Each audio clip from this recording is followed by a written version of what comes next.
Ryan Reynolds here for, I guess, my 100th Mint commercial. No. I mean, honestly, when I started this, I thought I only have to do like 4 of these. I mean, it's unlimited premium wireless for $15 a month. How are there still people paying 2 or 3 times that much? I'm sorry, I shouldn't be victim blaming here. Give it a try at mintmobile.com/save. Whenever you're ready. $45 upfront payment equivalent to $15 per month. New customers on first 3-month plan only. Taxes and fees extra. Speed slower above 40 gigabytes. See details. Another day is here, and you're ready for it. What to wear? Check. Breakfast, lunch, and dinner? Check. Planning for what's next and how to save for it? That's where Bank of America can help. For your financial to-dos, Bank of America has experts ready to help get you closer to your goals. Get started at one of our local financial centers or 24/7 in our mobile banking app.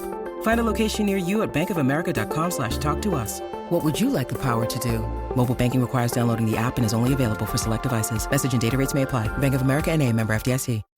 When you need mealtime inspiration, it's worth shopping Kroger, where you'll find over 30,000 mouth-watering choices that excite your inner foodie. And no matter what tasty choice you make, you'll enjoy our everyday low prices, plus extra ways to save, like digital coupons worth over $600 each week. You can also save up to $1 off per gallon at the pump with fuel points. More savings and more inspiring flavors make shopping Kroger worth it every time. Kroger, fresh for everyone. Fuel restrictions apply. Thanks for choosing this free Anfield Index podcast. If you'd prefer to listen to this or any of our other shows without adverts, then now's the time to check out Anfield Index Pro. With AI Pro, you can supercharge your entire listening experience. You'll not only get all of our podcasts without the ads, but you'll have them far faster with our Quick Publish feature available exclusively for subscribers. AI Pro also puts you in the heart of our sound studio, with an option to listen to many of our shows live and interact with the podcasters in real time as the shows are recording. Upgrading couldn't be easier. AI Pro is available on all popular podcast platforms. Just head on over to AnfieldIndexPro.com and get started today. Good morning, good afternoon, good evening, wherever you are, whatever you're doing, and welcome to an episode of the Daily Red, ladies and gentlemen. It is Saturday, the 27th of July. Now, it'll depend where you are and naturally in the world, but for me in the UK, Dave Davis, at 12:30 a.m, midnight, Liverpool played their first game in the US, the first game of the US tour in Pittsburgh, and they beat Real Betis 1-0, didn't they, with a goal from Dominic Zosi, assisted by Mo Salah. And that is going to be the theme, naturally, for today's Daily Red. It's content job, isn't it, today for a lot of people? Watching interviews, if you watch your highlights again, if you watch the game, if you didn't stay up to watch the game, watch it extended out, whatever it may be. It's just a case of, like they say in The Simpsons, hook it up to my veins. We want to hear everything Liverpool player, Liverpool coaching-wise, related analysis, content, all those types of things. Yeah, someone will say, it's pre-season, don't get carried away, which is true to a little bit, but we miss the Reds, don't we? We have missed the Reds, so it's important to, talk about everything from last night. And we'll get into basics. We'll go through a couple of things in the game. We'll go through formation. We'll go through what some players said, what some players did. We'll go through especially what Arne said and what he told us. We will get into everything like that, ladies and gentlemen. So let's start first of all with the lineup. So important to say, we'll get to formation after. Let's just be clear on that. But Kelleher, Bradley, Quansah, Van der Berg, Tsimikas, the back line. Salah, Endo, Jones, Carvalho, Elliott and Szoboszlai completed the starting lineup. So it's an interesting one. And people thought, how will they set up with that? What will people play? 4-2-3-1, etc. So we'll come to that shortly. But subs who also came on during the game, you had Yaros in net, Snooker Stevenson, Nat Phillips came on at the back, Chambers as well, Owen Beck, Ben Doak came on, Tyler Morton came on. I'm not going to tell you who came on for Curtis Jones after half an hour because we'll come back to that. Lewis Kumas came on. Kane Gordon came on. Bajcetic came on. and Harvey Blair came on. The only unused substitute, to be fair, was Narlo, and people asked about James McConnell. That was just minor injury, apparently, precaution more than anything, so he's the only one that didn't get on. An absolutely fascinating game, ladies and gents, for so many reasons. I mean, let's get to the formation bit. It seemed that almost, people describe this as different ways, and then I'm fine. A 4-2-4 in the build-up, especially almost two false nines, as people call it. And I'm all right with people describing it how they want us. If they want to say false nines with Harvey Elliott, Dominic Zosi, that's fine. If some people would describe it, the box midfield, but with width. So a lot of people will like to describe it that way. You know, potato. Do you know what I mean? I know you shouldn't just belittle tactics and formation, but essentially let's keep it a 4-2-4 rather than, arguing over the minor stuff that way. Interesting. Says the Salah and Elliott higher up the field, no two ways about it. Salah and Carvalho very much hugging the touchline. Salah used to that. Carvalho maybe not so much, and we'll come onto that. But it kind of made the opposition think a little bit, I think it's fair to say, at the same time as well. Now, the first thing I'll call out the formation, and it's a great piece to read on Patron by Sam Maguire if you haven't at all, but I mean, he was quite big on this, said he's in love with Arne slot, essentially, and the tactical fluency. And we'll come to what Arne said about this, but very much almost based on the personnel he had, changed the formation, because we've been talking about the formation for a while, haven't we? Is it going to be the 4-2-3-1? Obviously, that got asked in pre-season, and Slots shot that down, didn't he, in terms of a 4-3-3? And there was different, again, as ever, the Liverpool team, there's different formations at any time. But with this 4-2-4, it almost felt like what we were seeing at Atletico away. We saw it, under Klopp at times as well. Luis Diaz being utilised in that as well. So it's very interesting to see, as we said, Elliott and Szoboszlai, double tens, as he called it. So that was absolutely fascinating. So probably the best place to be in case of whatever you think of it, because people have talked about this today, said, I think it was this formation, and it's not to argue. Let's see what the boss said. So what did the boss say about the formation? He said, I think during the season, you'll see us play with a real striker, but at this moment, we've no one available. And then with Dom and Harvey, we've got 2-10. So we put them in the position they will play during the season as well. Quite telling, isn't it? And, seem quite honest and open, Arne Slot. So, yeah, you might see Dom and Harvey used as the 10s quite often. Interesting. So that was one of the reasons why we played with a double 10 instead of with a striker. So it's maybe out of necessity. But for the rest of the style of play, we'll build up from the back. That is our style, to control the game, to not concede counter-attacks. That will hopefully be our style during the season. There are also, of course, many things we're going to improve on, but that's normal after 2 weeks. So, yeah, interesting he talked about those two. More about necessity, I think, as Sam Maguire's piece was leading to at the same time as well, which is great, absolutely great to hear. Also, I think the interesting thing was, as he mentioned there, the centre-backs had a lot of the ball.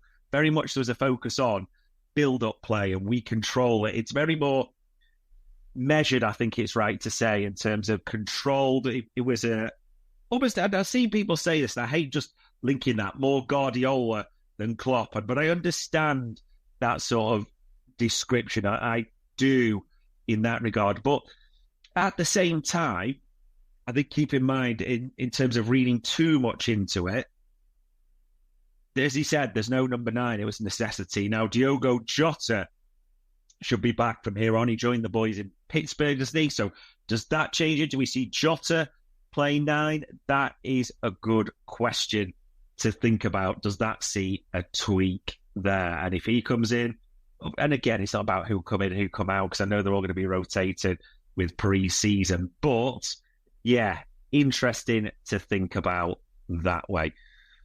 And, I mean, Dominic Zosi, as one of the 10s, he was the match winner, wasn't he? And he talked to Liverpool FC TV and various others.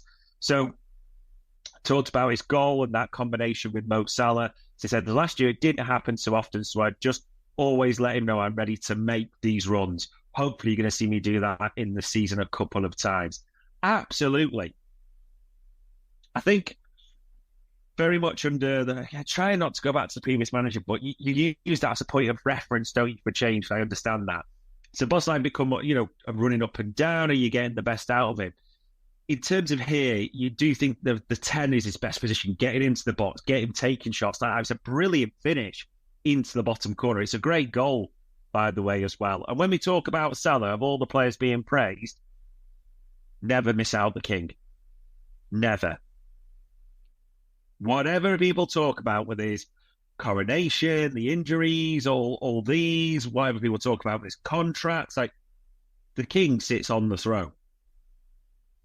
The king got the assist. The Egyptian king still looked lively, and the Egyptian king is still having a proper pre-season. If it's the last year, we've just got to enjoy it. But don't for 1 second believe the Egyptian king won't be the main man. So let's not just sweep everyone else in front before we talk about Mo Salah. Important to say that. And also, Szoboszlai said on his confidence, because it is good to see him get goals, isn't it? He said, of course, it's always good to score and help the team for the win.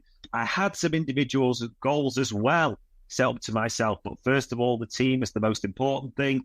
If as a team we're doing well, each player is going to be doing well. I agree with that, but it doesn't hurt to hear he is thinking in terms of, and you don't want to hear him call out things, I want 10 goals, 10 this. Curtis did that before and it kind of got held against him a little bit, didn't it? So it's good that he's got targets and pushing. That's what we like to hear. But yeah, keep scoring like that and everything else will take care of itself. And even he talked about Trey Niot and said, you can't even foul him because of his movements and stuff like this. He admitted he was a big fan of his performance there. And we'll go to Curtis and then to Trey, because Curtis talked a lot before the game, didn't he? And people were intrigued. You shouldn't overhype the negatives either, but it wasn't quite working in there particularly. And it's only the first 30 minutes of the US tour and the first pre-season, but Curtis and Endo, it just didn't seem to be flowing, didn't it? And listen, Curtis obviously was carrying something and not, and he came off. As Slot said, it was more precaution than anything he could have played on. However, we are waiting to see the impact of that at the same time as well. Sometimes when one door closes, another opens. A favourite saying of Brendan Rodgers, to be fair. Now, that led to Trey Niot coming on the pitch. And I don't want to overhype this. I don't want to oversell it because that's dangerous. But rumour has it, Lamine Yamal has just literally spoken to the Spanish IKEA and said, send back that trophy cabinet, because he knows that there's a new kid in town that he's going to be taking awards galore. I don't want to overhype this kid, but I would be surprised if we're not talking 6 Ballon d'Ors before the end of his career. But in all seriousness, a lot to like about this kid. There was a real, and I don't think you should say this lightly, element of class about his play. Didn't look out of place for 1 second. Yes, the body might a little bit, and that's the one thing you consider sort of longer term, which we'll come to, the physique element in certain parts. But for the play, unbelievable. I mean, if you think about what Arne Slot said about him, he said, I think he did really well today, but it was only an hour. Like I said, he did well. It was one of the reasons why we scored the goal, because he turned really quickly and played a spot-on pass between the lines. Couldn't agree with that more. And he was also involved in the biggest chance in the second half, correct. So he did well. But he's just turned 17 and his body has to grow, and we are really careful with him. So he doesn't join every session, and sometimes he goes out a bit earlier because he only turned 17. You can see his quality, but you can also see his body still needs time to grow to play at Premier League level. But he showed some interesting things today. I think he showed so much. Really did. I know it's a small cameo and people can get carried away, but yeah, he showed a lot. David Lynch, his Substat piece was out on it, well worth a read, but he also did a YouTube, stayed up to record that. And if you want any doubt on that, the heading of his YouTube piece is called Trey Niot is Special. I think that says it all, really. There's just so much to like. He passes well. He seems to know when to break the lines. Even his first touch, he was rushed, but from then, as he grew so quickly, seems quite press resistant and handles himself very well in tight areas. Maybe that's the best way of phrasing it. But so good on the ball. And it just turned 17. His birthday was the 30th of June. She's literally 17, just under a month. I mean, you're talking about a kid that is absolutely special. And it's going to be fascinating to see what they do with him a bit, say, short and medium term, even longer term. But what do they do with him? Yes, he's going to complete the US tour, etc. I get that. But does he stay around the club and get experience that way, working with the first team, and you think maybe he gets minutes in the cut? When you need mealtime inspiration, it's worth shopping Kroger, where you'll find over 30,000 mouth-watering choices that excite your inner foodie. And no matter what tasty choice you make, you'll enjoy our everyday low prices, plus extra ways to save, like digital coupons worth over $600 each week. You can also save up to $1 off per gallon at the pump with fuel points. More savings and more inspiring flavors make shopping Kroger worth it every time. Kroger, fresh for everyone. Fuel restrictions apply. There's a lot that could impress you about the all-new Honda Prologue EV. True, it's got class-leading passenger space and clean, thoughtful design and intuitive technology. But what really sets the Prologue apart from the competition is that it's more than an EV. It's a Honda. Honda, the power of dreams. Visit honda.com/prologue to learn more. Think you know the Brooks Ghost? Think again. Introducing the all-new, better-than-ever Ghost 16. Now with nitrogen-infused cushioning for lightweight, supreme softness that feels good every step, every street, every single day. So go ahead, take your daily joyride in the all-new nitrogen-infused Ghost 16. It'll turn your everyday miles into everyday endorphins. Let's run there. Head to brooksrunning.com to learn more. Possible. I think maybe most likely in my head. And he develops that way. But again, minutes is the best way of developing still, but he is only 17. They'll look at that. But sometimes when you have a special talent and you see some of the youngsters on the world stage, it's not just age, it's talent can cause the acceleration as long as it's managed rightly. Then some people will say, well, if he's going to get regular football, what about a low move? I can make a case for it. I genuinely can. But he is very slight. I think the one thing you would say last night is you did see him get knocked off the ball a couple of times quite easily as well. That is a factor in it. So physically, what level is he ready for? So we were saying championship's a level down. Yeah, but we're going to pretend the championship isn't a physical league. And then do you want to, some people call that a lumpet league, don't they? So it's very... not these, and I actually wrote about this, you say it's big in my piece or whatever, but I wrote about this. Where do you send him? Do you keep him? Do you do that? It'll be something for Liverpool to consider. But personally, I would like them to keep him. I would like to see him get minutes in the cup. I know people say, first team minutes. We know how competitive that midfielder is already with the players to come back. Badge was even there. He got 25 minutes or so, didn't he, in that regard? So a lot to think about there. Another player who's been linked with certain things, Sepp van der Berg. An interesting game. I mean, very well. Did everything that was asked of him. That's what I think you should say ultimately. Not sensational, but very solid. He was asked about his future afterwards, and probably the first time we've seen Sepp smile, haven't we, in that regard? But he says, he did an interview, you can see it through Sky Sports and other outlets, but he said, it's one of the biggest, if not the biggest club in the world. So if it's here, it's my dream. And stats-wise as well, I mean, he completed the most passes on the pitch, 80, as you'll see on the Anfield Index Twitter, won his duels, won his tackles, and made 2 interceptions, 5 recoveries. So solid citizen there. Really good stats from Sepp. Maybe a question, again, there's a lot of build-up and a lot goes through the centre-half. So your centre-halves have got to be good on the ball, it looks like. Yes, it looked tidy, I think it's fair to say, without being sensational last night. But it'll be interesting when he gets those minutes against tougher opposition like United, Arsenal, as this pre-season develops.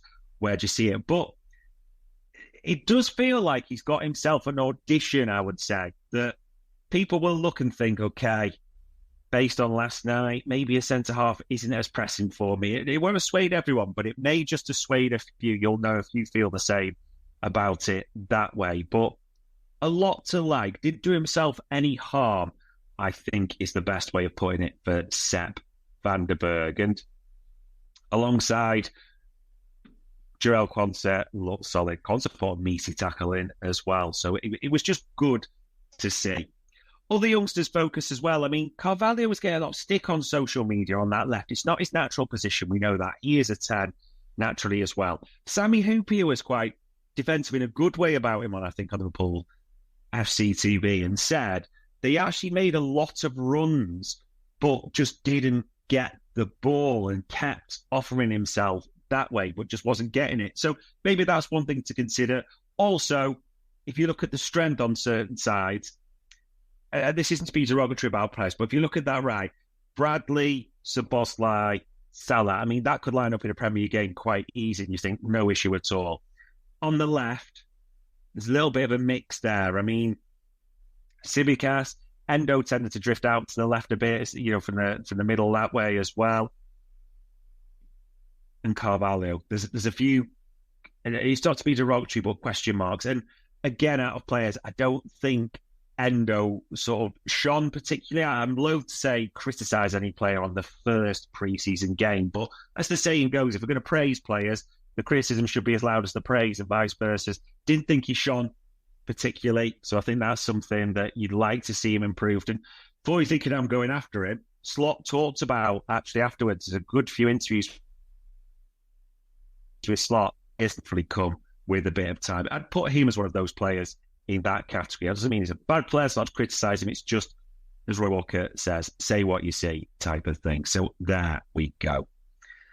Other youngsters, Tyler Morton looked assured. There is a class to Tyler Morton in the way. Again, I don't think he changed anything for me. Very good on the ball. We talked about his press resistance. It's just the level, isn't it? As the game gets quicker, what might happen? You will have your thoughts again on how you saw Tyler Morton. A lot of people have written about him that way as well. Ben Doak, yeah, there was a good tweet of shout to the Redmen.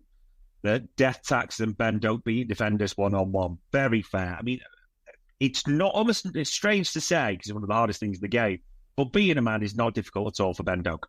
It's just genuinely not. He finds it easy. The thing you wonder about Ben Doak, it's that final. You saw it again last night. And I know he put a cross in where there was no one there, but there clearly wasn't anyone there. It's just that final ball. He, again, very young, a lot to develop on, no two ways about it. You saw the article where Ben Doak or Kate Gordon, or maybe both, might go out on loan. It's an interesting one, isn't it? It really is an interesting one. You do wonder if you think they'll keep him around and really talk to him, work on that. It's decision-making, isn't it? I think you've got to say that more than anything, decision-making. Do they work on that? Or do you think go to a lower league, we'll talk about it, we'll work on it, and actually you'll do better with a lower league that way in his end product? That would be the biggest one with Ben Doak. There's nothing wrong with saying that. Beats a man easy. I think that's a great skill, and it's good to have a player like that. It's then what they do with it. Yeah, so that'll be the thing for Ben Doak. But yeah, a lot of positives overall. Like, say, Yaros got minutes. He put a rasping challenge in, which I liked at the same time as well. I thought Conor Bradley looked very good at the same time as well. So a lot of positives. The style and formation will be an interesting one. I think now, as we step into the Arsenal game on Thursday, Jota's back. I'm hoping as well, because we know Canate and Grab are joining the tour, aren't they? So you hope that they might feature there as well.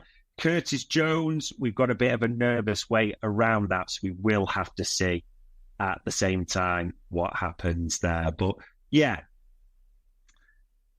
if anything, and we know we talk about other things at the same time as well, linking it to transfers, I think it sounds horrible almost on Endo a little bit as well. People talk that a lot as we need a 6. It's interesting, and David Lynch's podcast is out now. That's one to listen to on Anfield Index. That it's also transferred onto there. The 6, does it need an absolute world class on both sides? Because there's 2 players, the double pivot seem to in build up we move to. So does that mean one can be more the ball player, one can be the bit more? Doesn't have to be brilliant on both sides. It may be that you want someone who's okay on both or brilliant on one. It does make you think about what type of 6. And it sounds horrible. Endo isn't it for a lot of people, you can see, and you shouldn't criticize him too harshly, but it made me think about it at the same time as well. What do we do with that 6? So that's an interesting one to definitely keep an eye on, ladies and gents. Just a few other call-outs, I would say as well, transfer-wise. I mean, Anthony Gordon now, a bit of a strange one, this, because we've talked about this and how that keeps going and running from there. Quite a lot of Newcastle sites, a few people actually sent me a few bits on this, pictures and different bits, are saying that there is a big contract offer on the table for Anthony Gordon. That is actually in place, and they're trying to give him a big wage, extend his contract. There's no mention if there's a release clause or anything like that. I would just be assuming that potentially. But important to say, there is a lot. Yeah, I'm going to say a lot. I'm looking now. I can see 3 different Newcastle sites mentioning it. So it seems to be the buzz from that end. It's an interesting test, isn't it? Because if he signs it, you fancy it ends our interest. You would say that. If he doesn't, if obviously this is true, it's all a bit ifs, but there's a lot of people saying it, so we need to explore it, then you do wonder a little bit, don't you? So we'll have to see what happens a little bit with Anthony Gordon. Other things to shout out, ladies and gents, that AI, we're doing you well on the podcast side, aren't we? As well as the normal Daily Red. We have big decisions. We got a few things. Minefield is coming out. Well worth a listen if you're interested in those areas. I know I will be listening to that. So fair shout to the Minefield lads for getting that. Very much looking forward to that. I know Trev will have his normal AI pod out.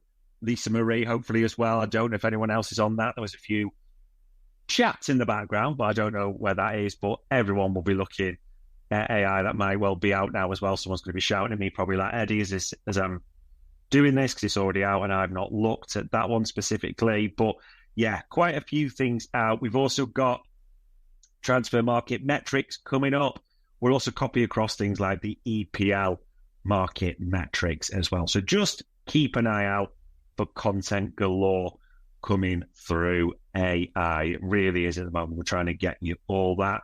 At the same time, a couple of things around the sites, very similar. There's a lot of analysis pieces, like a look at This Is Anfield. There's some interesting stuff there on, 5 things to look for, the formation side, even Jarell Quant's a bit. So in a great way, I do mean this in a great way, there's so much content out there for Liverpool fans. It's absolutely brilliant. It really is. And very much in terms of, it felt like, maybe everyone's different, I felt like the Reds is back to talking about the football we want to, because you may like the Euros, it's your station. International football isn't. Liverpool content is my bag, ultimately, for me personally. So we are back well and truly in the saddle with that. And we hope to get quick updates on Curtis. The only thing to say, a few videos are on social media, is the back of the left leg he's holding. So people are wondering about hammy. People then goes, lower Achilles. What? Don't know, not pretend to be a medical expert. It's only a video, so we'll see what the diagnosis is there. That's the one we're all waiting for. That was the only real solid downside of last night, to be honest, ladies and gents. But the Reds are off and running. On Saturday, the 27th of July, it is the weekend. Enjoy the win. Enjoy the time with your family. That was the Daily Red for Anfield Index. We hope you enjoyed listening to this Anfield Index show. Please be sure to subscribe to our channel so future podcasts find their way to your device automatically. There's nothing quite like fan engagement, and we'd love to know what you think of anything discussed on this show. The best way to get in touch is over on our free Discord community, where both podcasters and listeners debate the hottest LFC topics 24/7.